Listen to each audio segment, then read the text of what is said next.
We're delighted to have you here because it is not without folks like you sitting here enjoying our concerts, folks who donate, support, volunteer, and are a part of our community in so many other ways that we would be celebrating our 40th anniversary this year. But thank you for being a part of our community here. I want to mention a few things before we get started today. First off, turn off or silence all cell phones, please. We have so much music to share up on stage. We don't need any coming from your pockets. I also want to mention the art on our walls this month is by our fantastic former art curator here at Kerrytown Concert House, Nancy Wolf, who is with us here today. So please give a round of applause for Nancy. She has also chosen to dedicate a wall of work over in this room to her students at the Hannon Center in Detroit. So please take a look around while you're here. If you're interested in purchasing anything, you can talk to me after the show. There's also information on the back of your program insert here about your reception if you'd like to come and join us for that. It's free and open to the public. I'd also like to say hello and welcome to everyone on the live stream. Please consider a donation in lieu of a ticket purchase if you are able. I also want to mention that we would not be where we are, continuing to present amazing musicians like those you will see today, without the help of donors and sponsors. And this year, we have a fantastic group of sponsors who are supporting Ellen Rowe's series, including All About the Trio and her Mother's Day concert coming up in May. And I want to announce those names and just give a big round of applause and thank you to them. And they are Ron and Mimi Bogdasarian, Susan and Oliver Cameron, Barbara J. Kelly, Elizabeth Kirksey in memory of Webb Kirksey, and Patricia Hogberg in memory of David Hogberg. So please give them a big thank you.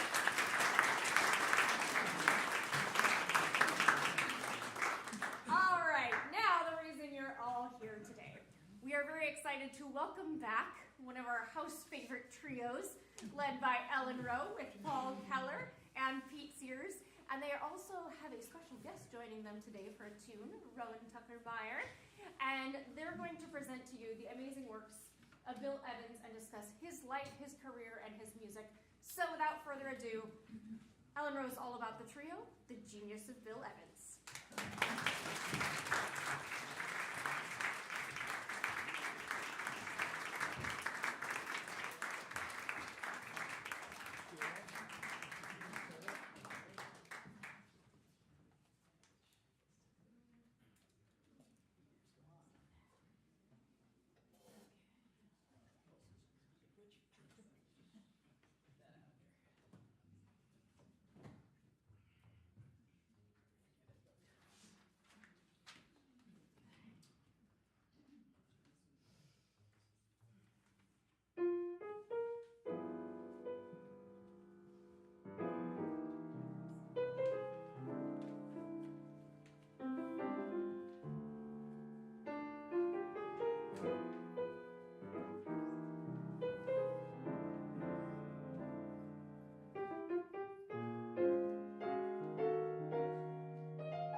All right, Pete Siers on the drums.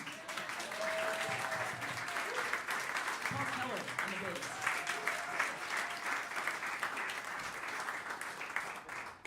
So we started off with Bill Evans' tune, one of the earlier ones that he wrote, mid-1950s, before he even really became a jazz star. It's called Funkalero, and I'll show you a couple of the sort of funky chords that are in there that are some of my favorites. And it may not be a tune that you might kind of associate with Bill Evans. It's just hard swinging from the get-go, kind of almost bebop changes, but not quite. And these kind of interesting funky chords and some sort of bluesy things in there as well. But we love it.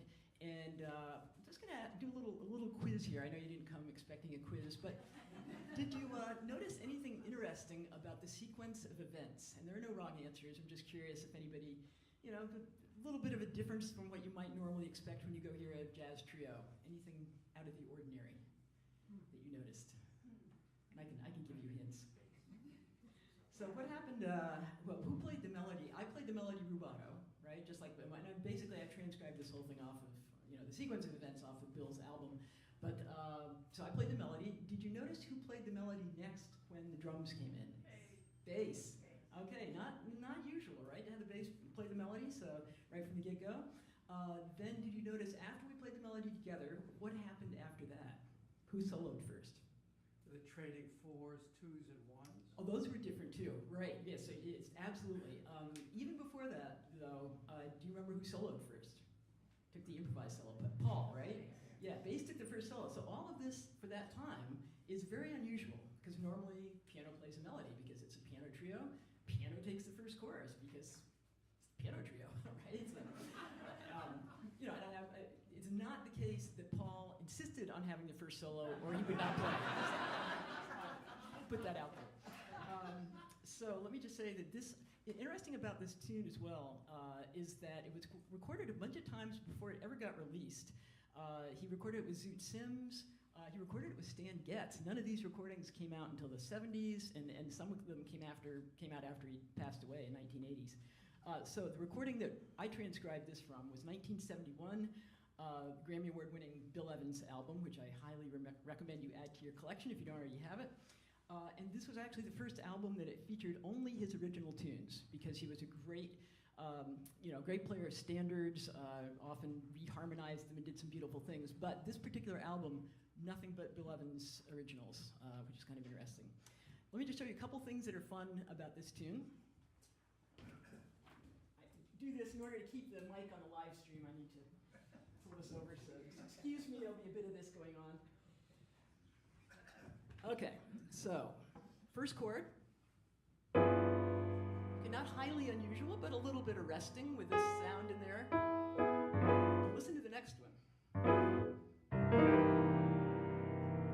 Okay, that has a lot of notes you might not expect to hear in a C7 dominant chord, including the major 7. Okay, so that's unusual. And then just the voicing of the chord is so spectacularly interesting. So very funky. It reminds me of one of my favorite composers, Claire Fisher, if any of you are familiar with Claire's work. He would have these chords with seemingly wrong notes in them, but they just sound so great you don't mind them, and then he always resolves them. So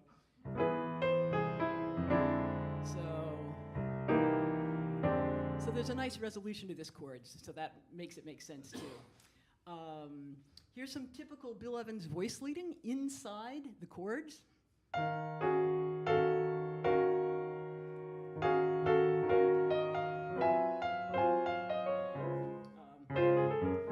So those are a couple things. Any of you guys have thoughts as to interesting things about this tune? This is one of my favorite records of, I'll say it's a desert island pick, but this is Everybody Digs Bill Evans. And also it came out on another version of Stan Getz with Bill Evans trio. The funny thing about, if you've ever seen Bill Evans, he was really breaking the mold. And he would play those chords with his face almost on the keys, and he would hardly, it would look like he wouldn't be moving his hands, and all this beauty would be coming out. And that really hadn't happened before, or if it did, it wasn't popularized. So it started to like get attention, and it, you know, I don't want to take the spotlight off of this tune, however, but that's some striking things. If you've never seen that before, and you watch the technique he had playing those inner fingers on the right hand with those little melody notes up top like that, with all of the rich harmony below it, like, what is going on here? And he would stay bent over at the keys the whole time. For reasons, well, we could get into that, but that's probably another show. Yeah. But it was just, it created an intensity and like kind of an unworldly kind of event that you were witnessing. Like, what is going on here? How can this? So anyway, that's aside from actual analyzation of harmony and melody and all that. So add that in there, and it's like, wow, what's happened? This is what? You know? Yeah. And another thing that you so astutely pointed out that happened at the end of the piece is that normally when there's trading between the piano and the drums, or a horn player and the drums, you trade even amounts. You go 4 and 4 and 4 and 4 and 4, or 8 and 8 and 8 and 8 bars. But on this tune, one of the things I love about it too is that we go 8, I played 8, Pete played 8, because it's a 16-bar tune. Then I played 4, Pete played 4, 4, 4. Then we traded 2s, 2, 2, 2. And then what's really fun is trading 1s. You don't have time to do much of anything except play chord, and then the drums respond, another chord, drums respond. So yes, that was definitely the other different feature about this tune. So I just want to give you a little thumbnail bio on Bill, just trying to kind of hit on those few things that really made a difference in terms of his development and how he grew as an artist. Born in 1959, right, 1929, sorry, I'm just 3 years off. And unfortunately, tragically passed away in 1980, so he's just basically, 50 years old at the time. For major health problems, we'll touch on those in a bit. But he grew up in Plainfield, New Jersey, and he had an older brother, Harry. And I mention Harry because if you want to find something really fascinating on the web to learn more about Bill Evans, there's a beautiful interview that Harry conducts with Bill. A lot of back and forth. Do you guys remember is there a title to that? I mean, you could just look it up on the web, Harry Evans, right? Something about the process of the creative mind or something like that. Yeah, process of the creative mind, something like that. But it's a really great interview, and obviously it's made more intimate by the fact that they're related and they cared for each other very much. But Harry was also a fine pianist and a trumpet player, and what that meant for Bill growing up was that when Harry was out playing trumpet, and then on some kind of big band dance band gig, Bill got to go along and sometimes sit in, and so he started to hear sounds of jazz around him. He loved big band sounds, which you might not think of when we think of him today as a small group player. And then he ended up starting to play more gigs, but he had classical training, and this is so important. He had classical training all through high school. I don't think he ever had any official jazz training except going out to gigs and listening to the music. And he elected to go to school, and this is, let's see, he was born in 1949. Wow, I keep getting this wrong. I'm getting closer, though. 1929. So he was going to college, 18 years after that, 1947. And if you think about it, that's right around when bebop was really starting to take off. So he chose to go to southeastern Louisiana State to go to college. And, so he's removed himself from that whole New York scene, and I think that had an effect on his development as well, because he wasn't, on the East Coast and just hearing nothing but bebop. He was actually in New Orleans, checking out some of the sounds down there. And at school, he majored in piano and music education. He went on later, when he went back to New York, he got a degree in classical composition, a master's or artist diploma, which also makes a lot of sense because he was such a fan of classical music. Especially in high school, he became enamored of Stravinsky's Patricia and Milhaud's Suite Provençale. And so what we're thinking here is, bitonality, like two tonalities happening at once, which you can kind of hear. And he would play a lot of these triads over chords and move them around, and you almost got a sense if he was in two different keys at once. So that can definitely be attributed to I think, those composers. And then his touch at the piano, his sonorities that he would play, especially in a ballad, makes us think sometimes of Ravel and Debussy, both also composers that he studied significantly and loved. So I think all of this really contributed to the sounds, the harmonies he played. And then there's a whole aspect of touch at the piano. So he continued to study classically all through college. And touch was extremely important. And by that we mean how our hands and fingers address the keys. There's a great biography of him that I'm going to bring up right now to read a quote from.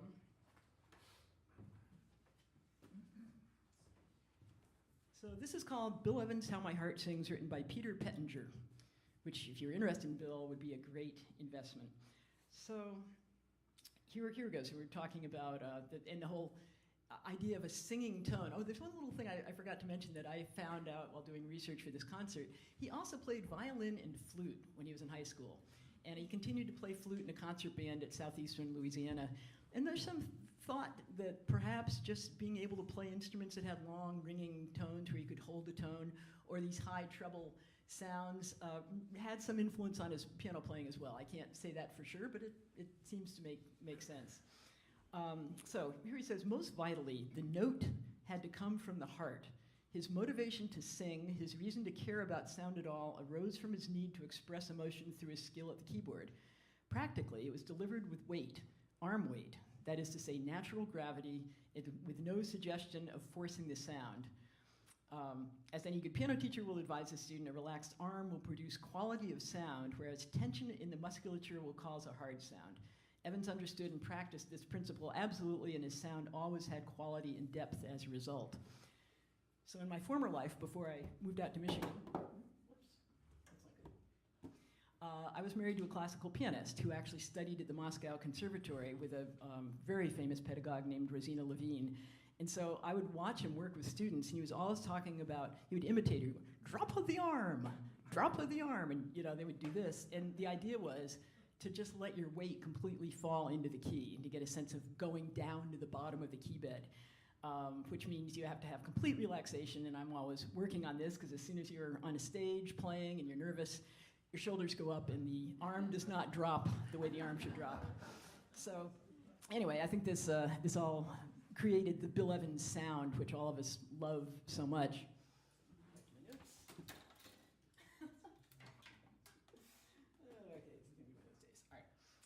Okay, so I mentioned that.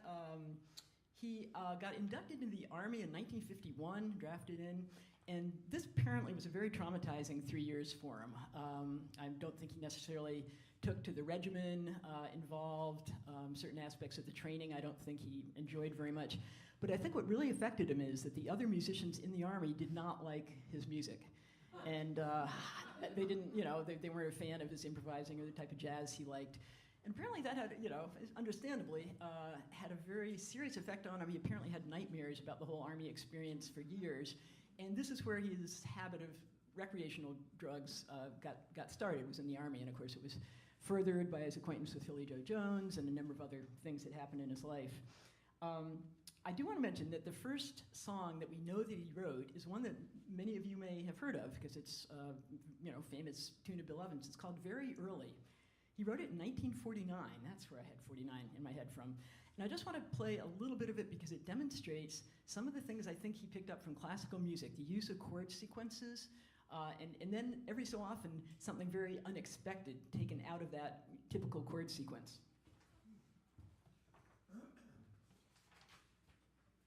And this is where I fumble around looking for music for a couple minutes, so you can talk quietly among yourselves. If I organize correctly, it's actually in this pile of music, so let's see. Oh, here it is. Good for me. Oh, no, it isn't. Something else. All right, one last look for it. I think it's here. Very early. Very good. Very good. Conrad, 34 Skidoo, everything good. Right. You don't have it there. Yeah, thank you. Please keep Why? That's fine. I don't know, is this on? Can you hear me? Yeah. while she's fumbling around, I think it'd be a good time, first of all, just to recognize how great is Ellen at these presentations, right? Yeah, fun. She touched on so many, and so did Pete, touched on so many important factors about Bill Evans and his artistry. And I wanted to say just a couple of things, and they're going to lead into this tune, and they'll lead into the other tune that we're going to play as well. I think that in general, a lot of people recognize the arc of jazz piano history as jazz piano before Bill Evans and then jazz piano after Bill Evans. That's how important he was. He really changed a lot of things about jazz piano players. After Bill Evans, it was Herbie Hancock, Chick Corea, Keith Jarrett, McCoy Tyner, really. I mean, they didn't all have Bill Evans' style, but he influenced everybody. Everybody played differently after Bill Evans. Before that, it was beboppers, which was also great, and Thelonious Monk. So anyway, I wanted to point that out. Another thing that you pointed out about sequences and patterns, I think that he really did have probably because of his classical training, he had an affinity for these patterns. And if you wouldn't mind going off script and just doing a little itty-bitty demonstration, I think that besides romantic music, classical music, I think he was also influenced by Baroque music, maybe even Bach. He loved Bach, J.S. Bach, absolutely. Yeah, and here's some examples of why. Because he likes to play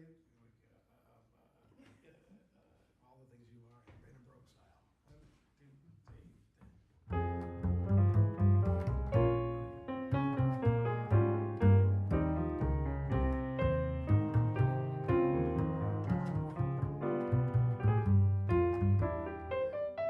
He likes those little patterns. And then he'll do the same thing on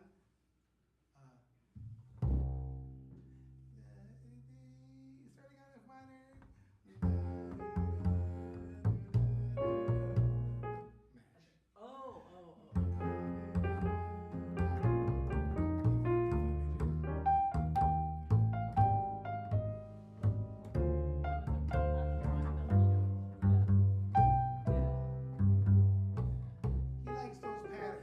likes those patterns. Same thing on. Yep. He likes those patterns, and we can name 5 or 6 tunes right away that are all kind of like that. And every time I hear him do something like that, I think, oh yeah, he likes Bach. Yes. That's why he chose that tune, or that's why he wrote it that way. There's on his last record, there's a song called Comrade, Comrade, and it's just got those same patterns over and over and over again. It's very modern jazzy.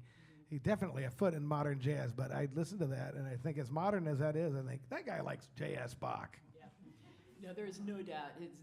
Everybody, who's done research on Bill Evans talks about his affinity for Bach, and what's great is when you find these chords, and here's very early. But okay, that was unusual movement, but now it's going to go exactly where you expect it to go. Again, it's going to go where we want it to go, but with some interesting notes.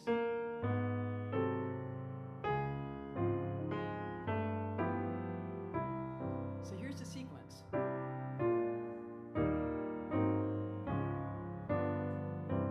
quite a trick. Yeah, and then he goes up a step, but does something a little different. Now it goes where you want it to.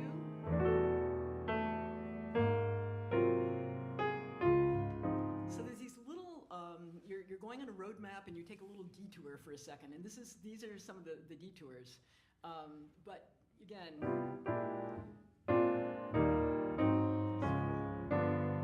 very, very classical in nature. Just once, as a jazz musician will, we add different notes to it and make it a little more jazz-like, if you will.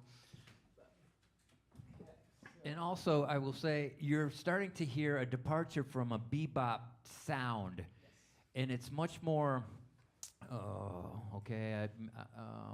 words escape me a little bit here for a lack of... I know what it is. It's not everything is a dance anymore. That's true. It's more of an art presentation as a trio, and and all those rules that applied, even in bebop, they're kind of gone. It's a lot freer. Yes, and the melody lines that you're hearing, they are, to me, in a sense of my ability to take it in, they're asking for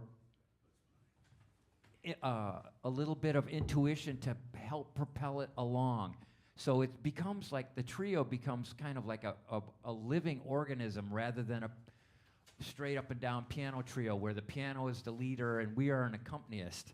It's a little bit more exciting, wilder, shall I say, interactive, introspective, and this is all different because, you know, the bebop hard line, it was kind of like, as radical as it was, it's kind of cut and dry of how that goes.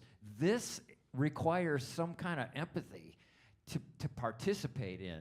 Just, okay, so and that was new. Just like previous, how Thelonious Monk's music, he plays something that kind of was jagged and like abrupt, and it required a somewhat of a response, or you know, you just couldn't let that hang. You had to say something.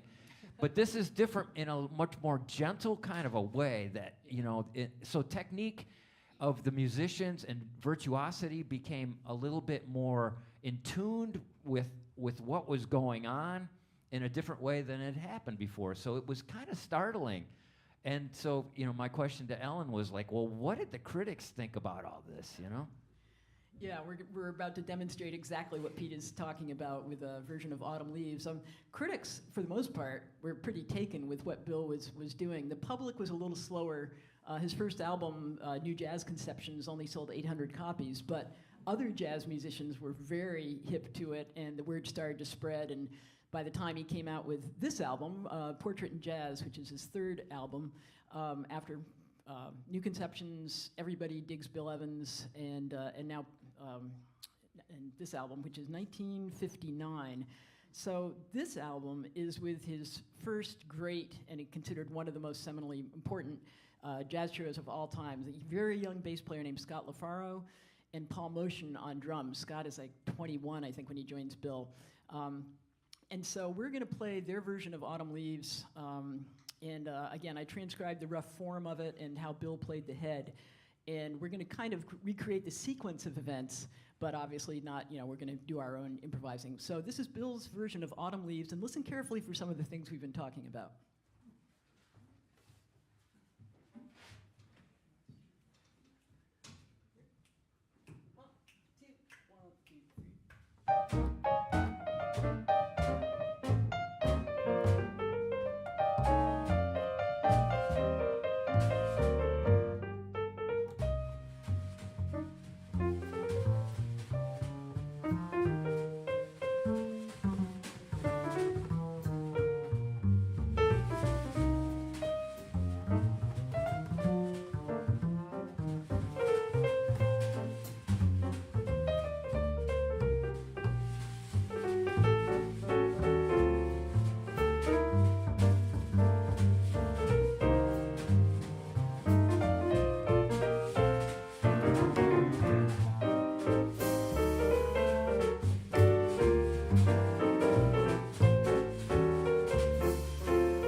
Thank you. So, hoping that you heard some slightly different things happening. Once again, which solo went first? Improvised solo? Bass, yes. So we started with bass again. And this time, though, it wasn't just a bass solo. The way they considered this trio was that it was a chamber music group with 3 equal parts. And what's so fascinating about this recording is it really is the first time that I know of in recorded jazz where this whole concept of trio playing got blown up, right? And so normally, the bass might come out and walk in 2, play in 2, and then go to a walking bass line in 4, and the piano would, have played the first solo. So bass starts to solo, but then we all kind of join in, and so we're all soloing together, which is really fun to do and highly unusual. You don't hear this very often.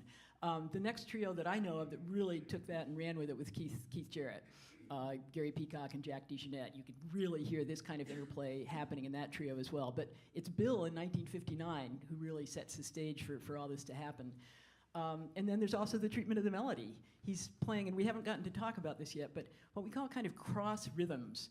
So he suddenly is, the best way I could transcribe it, the piece is in 4/4, 4 beats to a measure, but suddenly for a minute, the only way I could figure out these rhythms was to put it in 3/4, and I'll show you the part I'm talking about.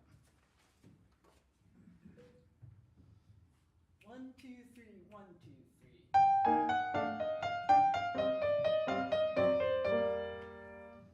So what I've done, or what Bill did, I would love to take credit for it, is superimposed 4 over 3. Boo boo doo ba da, boo doo boo da da, boo doo boo da da. So this was something he loved to do. He would stretch the time, and what the piece we're going to close with is going to show groupings of 5 over 4/4, which is even more interesting and harder to play.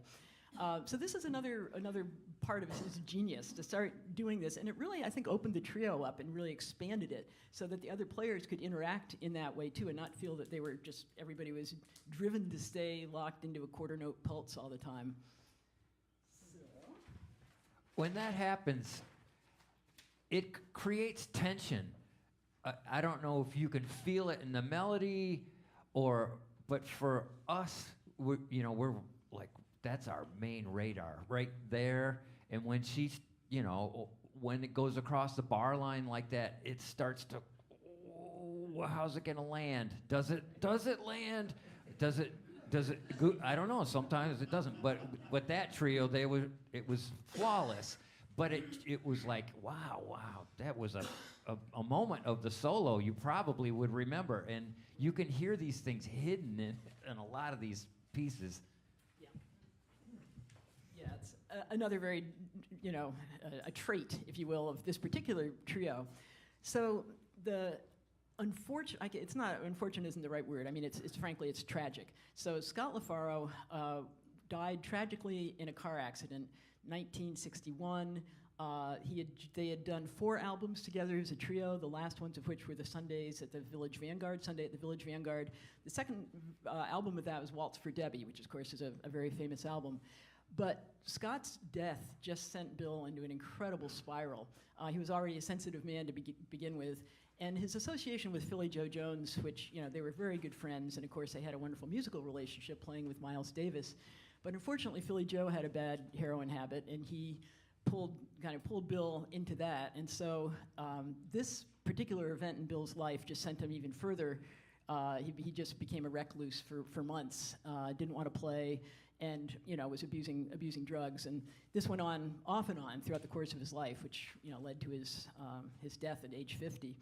But when finally he did, was able to come back out and start playing again, he recreated a new trio with bassist Chuck Israels, and that, I think, filled an important void for him. What we'd like to do now is I would like to move on to a piece that really demonstrates his touch, if I can. With this beautiful instrument, I have no excuses for not getting a beautiful sound, to be honest. But it's a piece called My Bells, and I've played it here before just because it is such a gorgeous piece, written by Bill Evans. And the interesting thing about it is I always knew the version that Klaus Ogerman, the brilliant arranger and composer, the treatment he gave it on this album, Bill Evans Trio with Symphony. And there's a transcription that I learned, the exact voice leading that Bill favored from, which was taken from this recording. And I kind of thought this was the only version of the song, and when I did my research for this concert, I actually discovered that he actually recorded it first with 1962. He had come out of seclusion. He was still battling drugs. He needed to do a lot of recording quickly to pay off some drug debts. And so he just recorded. He had a producer named Orrin Keep News, and he begged Orrin to just keep letting him record album after album. And there's a whole bunch of albums that he produces in 1962, Interplay being one of them. And this album this comes from, called Loose Blues. It's got Zoot Sims, Jim Hall, the great guitarist, who we also did a beautiful duo album with, Ron Carter, and Philly Joe. And they play this tune, but nothing like I have ever heard before with regards to this tune. It's upbeat, it's very drum heavy. In fact, one reviewer, which made me feel a little better, because I frankly hated the version of it, described it as mildly tortured. so I was not alone and not really liking this. But anyway, that's interesting to listen to if you happen to have access to Loose Blues. You can stream it or jump online to hear this version of it.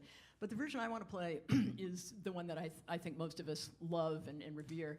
In the voice leading, I always talk a lot about voice leading, but in this case, the voice leading is in the inner structures of the chords. We have the melody, we have the bass line, but as a pianist, you can arrange the harmonies, the chords, however you want. And I mean, there's some better ways to do it than others, obviously. Bill always found the most beautiful way to do it so that the inner voices would move under the melody in these just gorgeous ways. I want to demonstrate two of them so you can listen for it when I play the tune.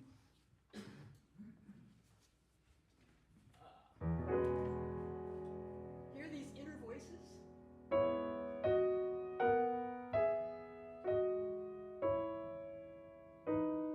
It's just very beautiful underneath the melody.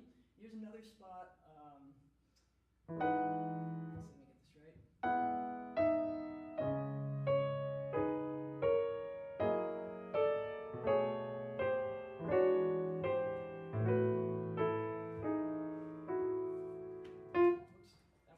see, let me get this right. So you can hear, this motion, and I'll be playing it in the context with the melody on top, and you can kind of listen for it. So we're going to go from that, which is a fairly short solo piano piece, into a tune that Bill absolutely loved called How My Heart Sings, which is also the title of Peter Pettinger's biography of Bill. And it's a tune written by Earl Zindars, who is a name that very few of us knew of before Bill Evans, but one of Bill's very favorite composers. So we'll play this tune, and you'll have a chance to hear a little bit of the looseness.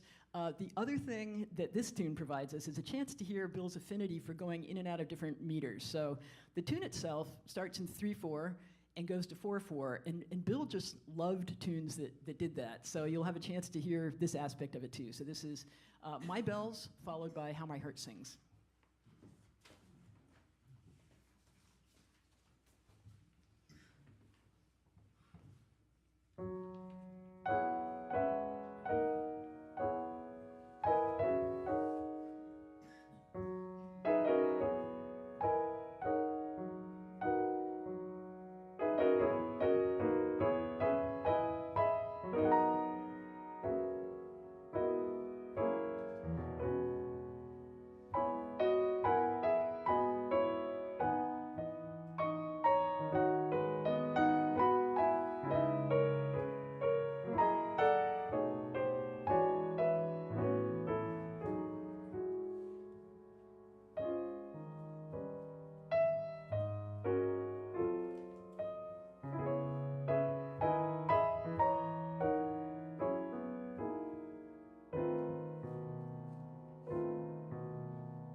Thank you. Thank you.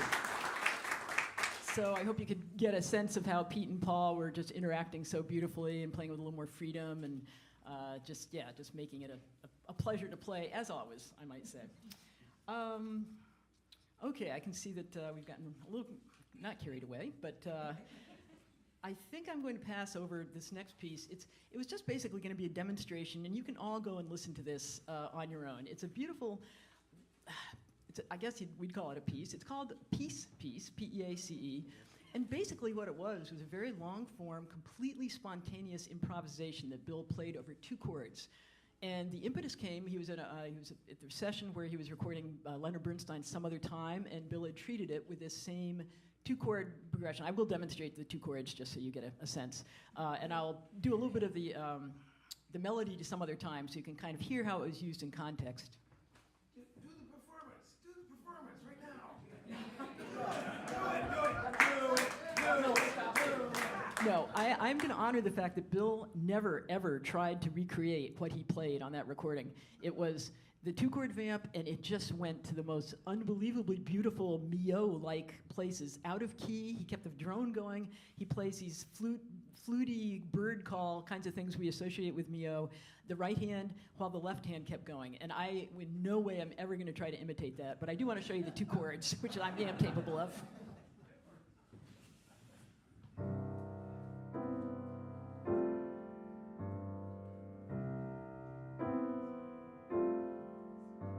Here's this original Bernstein melody.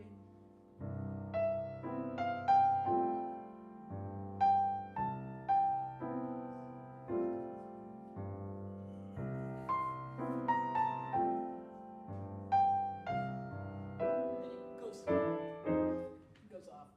So that is the exact same 2-chord vamp. It was the end of the recording session. Bill was just sitting at the piano sort of noodling, but that vamp is what he used to noodle on, and it is absolutely worth listening to. So Peace, YouTube, Bill Evans, it will come up note for note. Okay. So I think what we'll do now is I always like to do one short version of a note for note transcription of a solo whoever we're talking about actually played. So I transcribed a chorus on a tune that Bill also really loved called I Hear a Rhapsody. And this is from the very first Bill Evans album I ever bought, Montreux 2. It's got a dark blue cover. It was a double album. The tune itself was written in 1941, but eventually became a jazz standard, and I think Bill is one of the people who really helped to bring it into fashion. It was a top 10 hit for 3 separate artists, Charlie Barnett, Jimmy Dorsey, and Dinah Shore. Featured in the 1952 film Clash by Night. And interestingly enough, on that soundtrack was pianist Gerald Wiggins, Benny Carter, alto saxophonist Benny Carter, and Coleman Hawkins. So that might be interesting to revisit. So we're going to play this pretty much in the style of Bill Evans. What the very first transcribed, improvised chorus I play will be Bill's, what he played, and then after that we'll just have some fun with it.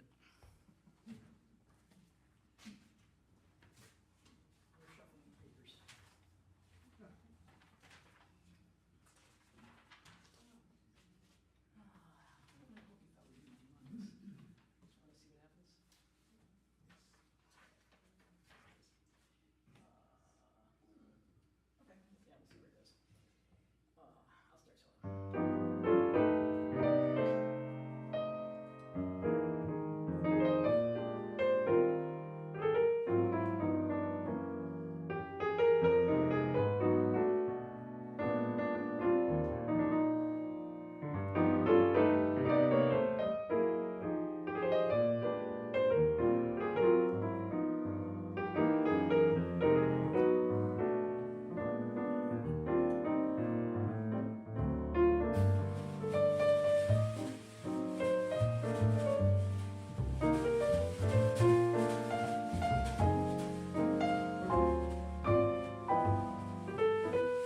Siers on the drums.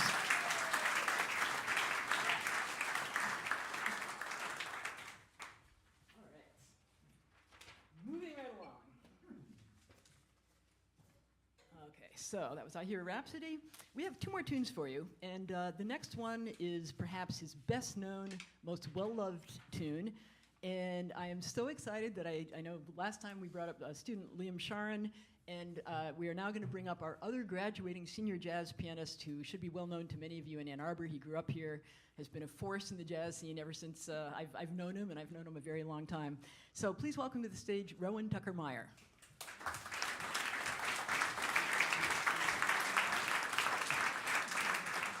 Thank you so much. Hello. Okay, great. Thank you.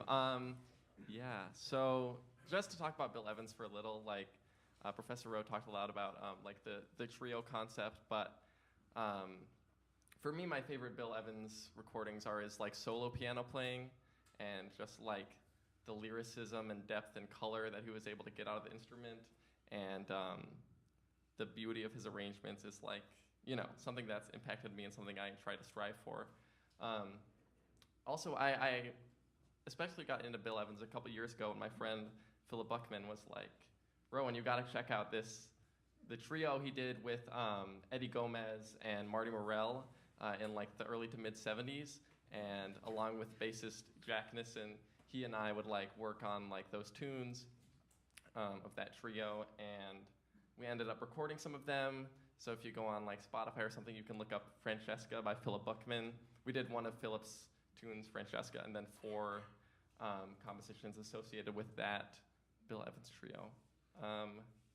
Yeah.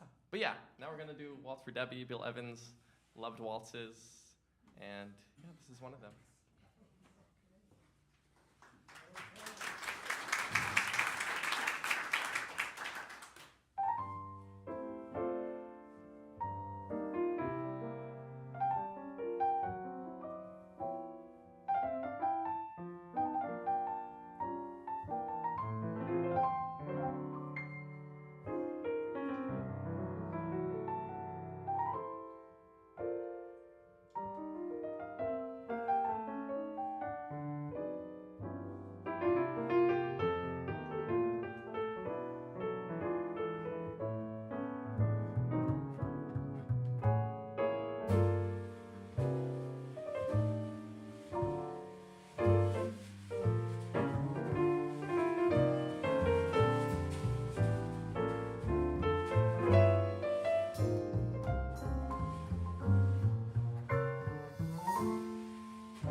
Rowan Tucker-Meyer.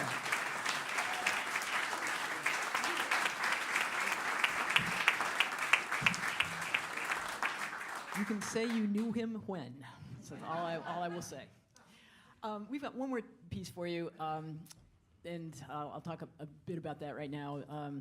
And we're going to close with, again, a piece from one of Bill's, actually his very first album, the new Jazz Conceptions album. It's called Five. And the reason it was called Five was he was busily superimposing groupings of 5 notes in 4/4 time, which makes it very challenging. And then the bridge actually starts to superimpose groupings of 4 over 3. So we are going to hope that we all end together. Before we do this, I want to thank all of you so much for coming out today. It's so great to have such a wonderful audience. I meant to say at the very beginning, and I'm going to atone for it right now, that this concert is completely dedicated to Don Chisholm. Memory of Don.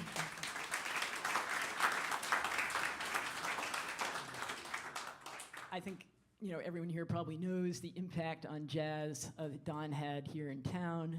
His contributions, many contributions to the concert house, all the chairs you're sitting in, for example, they were not nearly so comfortable before Don bought them, I think 2007 or 2009. But on a personal note, the money that he contributed for scholarships at U of M to both musical theater and jazz have just helped so many students get the education they deserve. He was also extremely generous in gifts of money to the jazz department. We now have an endowment in his name that will supply the jazz department with guest artists and equipment for years and years to come. So we are incredibly grateful to him for that. So this goes out to Don. He also loved Bill Evans. And I also want to thank the amazing staff here at Kerrytown, of course, Monica, Abby, who is here all the time, just working tirelessly. Our sound tech today, Josh, also a U of M Pat student. Thank you to Josh for handling the sound and the live stream. And we would like to do a special thank you to all of you who support this particular series. And I always want to use my notes so I don't leave anybody out. Of course, the Friends, Don Chisholm Friends of Jazz, but in addition, for this particular trio, Ron and Mimi Bogdasarian, Susan and Oliver Cameron, Barb Kelly, Elizabeth Kirksey in memory of Webb, and Patricia Hogberg in memory of David Hogberg. We thank you all so much for your support. We're going to close with Five, and hopefully see you back on Mother's Day when our last All About the Trio for the season will happen.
Siers on the drums. Paul Keller on the bass. Rowe and Tucker Meyer back there in the corner.